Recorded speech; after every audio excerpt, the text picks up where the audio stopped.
International social media Patel Prahlad भाई। Bulletin में बात होगी वक्फ कानून पर सुप्रीम कोर्ट के रुख की। बिहार पहुंची आरएसएस के लेख की चिंगारी की। देखेंगे नीतीश बीजेपी के खिलाफ क्या है राहुल का प्लान, क्यों गडकरी ने फडणवीस को दी नसीहत। जानेंगे किस मुद्दे पर मोदी और स्टालिन के बीच छिड़ी जुबानी जंग। और बुलेटिन के आखिर में देखेंगे अमेरिका में ट्रंप के विरोध को। लेकिन दिन भर की तमाम बड़ी खबरों से पहले एक नजर आज की सुर्खियों पर। किसान नेता जगजीत सिंह डल्लेवाल ने तोड़ा अनशन, बोले संघर्ष रहेगा जारी। एमएसपी पर कानूनी गारंटी देने की कर रहे थे मांग। एमए बेबी बने सीपीआईएम के नए महासचिव। 1986 से 1998 तक सीपीआईएम की तरफ से राज्यसभा के सांसद रहे हैं एमए बेबी। सीताराम येचुरी के निधन के बाद से खाली था पद। नागालैंड के मोन जिले के जनजातीय मुखिया की केंद्र सरकार से बड़ी मांग। भारत म्यांमार सीमा पर बाढ़ न लगाने और फ्री मूवमेंट रिजीम क्षेत्र को कम करने के फैसले को तुरंत रद्द करने की अपील। बोले 2 देशों में बटा है मेरा घर। शिवसेना शिंदे गुट के सांसद धैर्यशील माने का बड़ा बयान। कहा एकनाथ शिंदे कागजों पर भले ही महाराष्ट्र के उप मुख्यमंत्री हैं, लेकिन वो लोगों के दिलों में प्रदेश के सीएम हैं। ये तो थी सुर्खियां। अब बात आज की सबसे बड़ी खबर की। संसद के दोनों सदनों से पास होने के बाद वक्फ संशोधन बिल को राष्ट्रपति की भी मंजूरी मिल गई है। इसके साथ ही ये अब कानून बन गया है। इस बिल के खिलाफ सुप्रीम कोर्ट में याचिकाओं की झड़ी लग गई है। लेकिन सबसे बड़ा सवाल यही है कि क्या राष्ट्रपति की मंजूरी के बाद भी इस कानून को सुप्रीम कोर्ट में चुनौती दी जा सकती है, या फिर वहां से ये बिल खारिज हो सकता है। इस सवाल का जवाब जानिए इस रिपोर्ट में।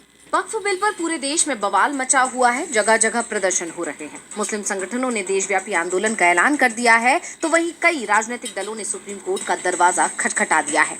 ऐसे में कानून बनते ही अब सबसे बड़ा सवाल ये है कि क्या सुप्रीम कोर्ट इस मामले में सुनवाई करेगा, क्या ये मामला सुप्रीम कोर्ट में टिक पाएगा। तो आपको बता दें कि राष्ट्रपति की मंजूरी के बाद भी इस कानून को सुप्रीम कोर्ट में चुनौती दी जा सकती है।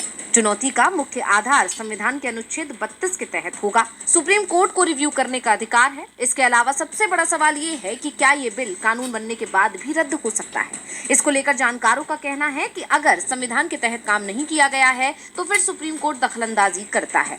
सुप्रीम कोर्ट एक फैसला सुनाती है, उस बिल को भी रद्द करती है, उस कानून को भी रद्द करती है। जानकारों का कहना है कि बिल में अगर धार्मिक स्वतंत्रता के अधिकार का हनन किया जा रहा होगा, संविधान में किसी व्यक्ति विशेष और समुदाय को जो अधिकार दिए गए हैं उसको अगर छीना जा रहा होगा, तो उसकी वैधता को चैलेंज किया जा सकता है और किया जाएगा अगर वो किसी व्यक्ति और समुदाय के खिलाफ है।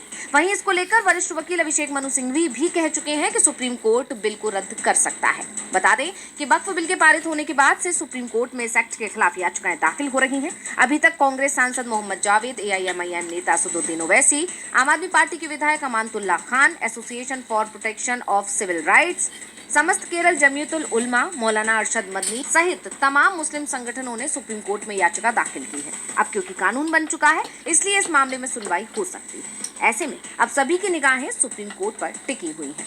वक्फ कानून को लेकर सबसे ज्यादा बवाल बिहार में देखा गया, जहां एनडीए की सहयोगी पार्टी जेडीयू के ही नेताओं ने इस बिल पर पार्टी के स्टैंड से नाराजगी जाहिर की। दर्जनों नेताओं ने इस्तीफा तक दे दिया, लेकिन ये विवाद अब तक नहीं थमा। इस बीच अब विश्व हिंदू परिषद ने मुख्यमंत्री नीतीश कुमार से बड़ी मांग कर दी है, जिसके बाद सरकार की मंशा को लेकर राहुल गांधी का दावा सच होता दिखाई दे रहा है। देखिए ये रिपोर्ट। वक्फ की जमीन के बाद अब संघ के निशाने पर चर्च की जमीनें आ गई हैं। संघ पर यह आरोप उसी के मुखपत्र ऑर्गेनाइजर में छपे एक लेख के बाद से विपक्ष लगा रहा है। कांग्रेस सांसद और लोकसभा में विपक्ष के नेता राहुल गांधी ने बाकायदा ट्वीट कर संघ पर निशाना साधा था। ऑर्गेनाइजर में छपे लेख का हवाला देते हुए कांग्रेस सांसद राहुल गांधी ने दावा किया था कि वक्फ के बाद अब अलग अलग समुदायों को निशाना बनाया जाएगा। वहीं केरल के सीएम पिनराई विजयन ने भी कहा कि वक्फ के बाद अब ईसाई आरएसएस के निशाने पर हैं।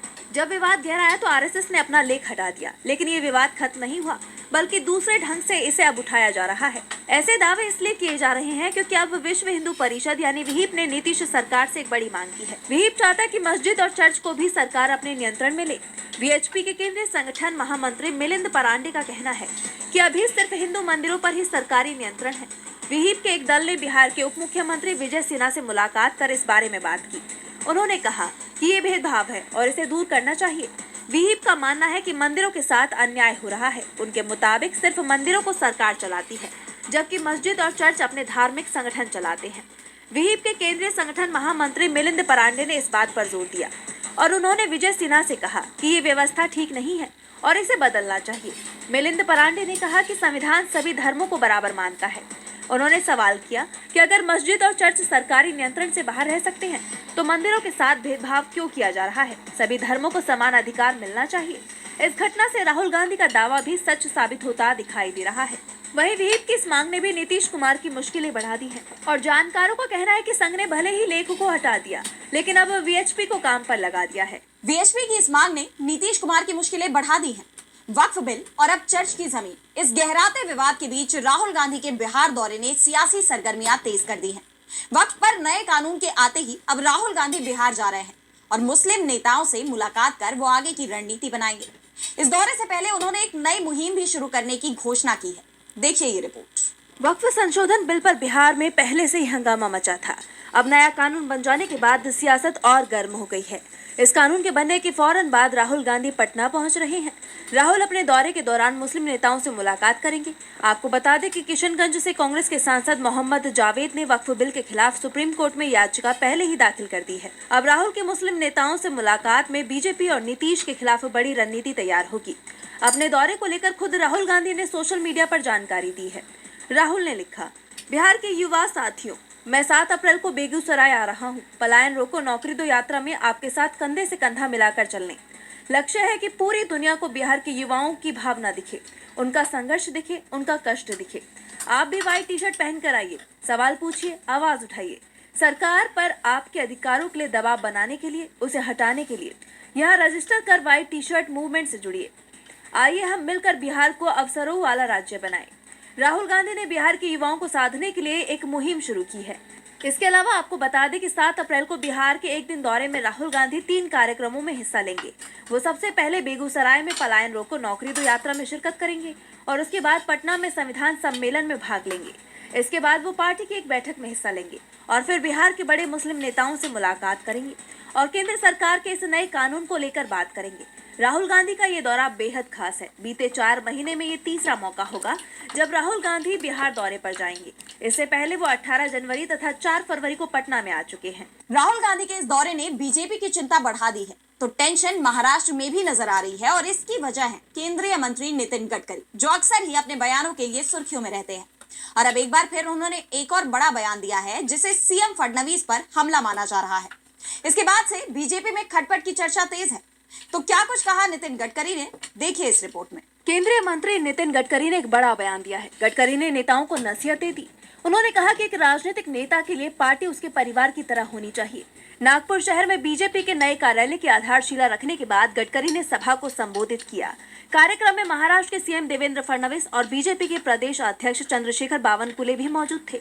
इस दौरान गडकरी ने कहा कि एक नेता के लिए उसकी पार्टी उसके परिवार की तरह होनी चाहिए और पार्टी के कार्यकर्ता परिवार के सदस्यों की तरह। आपको पार्टी कार्यकर्ताओं से वैसा ही प्यार करना चाहिए जैसा आप अपने बच्चों से करते हैं। फडणवीस जैसे नेताओं को आज जो कुछ भी बनना है उसके लिए पार्टी कार्यकर्ताओं की मदद अनिवार्य है। हमें जो कुछ भी मिला है वो शुरू से ही असंख्य पार्टी कार्यकर्ताओं के समर्पण और बलिदान के बिना संभव नहीं था। अब गडकरी के इस बयान के कई सियासी मायने निकाले जा रहे हैं। भले ही गडकरी ने खुलकर फडणवीस पर निशाना ना साधा हो, लेकिन उनका ये बयान सीएम फडणवीस के लिए ही माना जा रहा है, क्योंकि जब से महाराष्ट्र में बीजेपी की सरकार बनी है और फडणवीस को सीएम बनाया गया है, तब से ही फडणवीस तल्ख रुख अपनाते नजर आ रहे हैं। दावा तो यहाँ तक किया जा रहा है कि पार्टी के ही नेता कार्यकर्ता उनके इस रवैये को लेकर नाराज हैं। ऐसे में केंद्रीय मंत्री का ये बयान बीजेपी के लिए बड़ी मुसीबत खड़ी कर सकता है। गडकरी के बयान से महाराष्ट्र बीजेपी में तनाव बढ़ सकता है, तो जुबानी जंग मोदी और स्टालिन के बीच भी नजर आ रही है। तमिलनाडु के मुख्यमंत्री एम.के. स्टालिन और केंद्र सरकार के बीच नई शिक्षा नीति और ट्रायल लैंग्वेज को लेकर विवाद चल रहा है। इस बीच प्रधानमंत्री मोदी रामेश्वरम पहुंचे। इस दौरे के दौरान भी दोनों सरकारों के बीच की तल्खियां खुलकर सामने आ गई। स्टालिन ने पीएम के कार्यक्रम से दूरी बनाई, तो वहीं पीएम ने भाषा विवाद के बीच तमिलनाडु सीएम पर तंज कस दिया।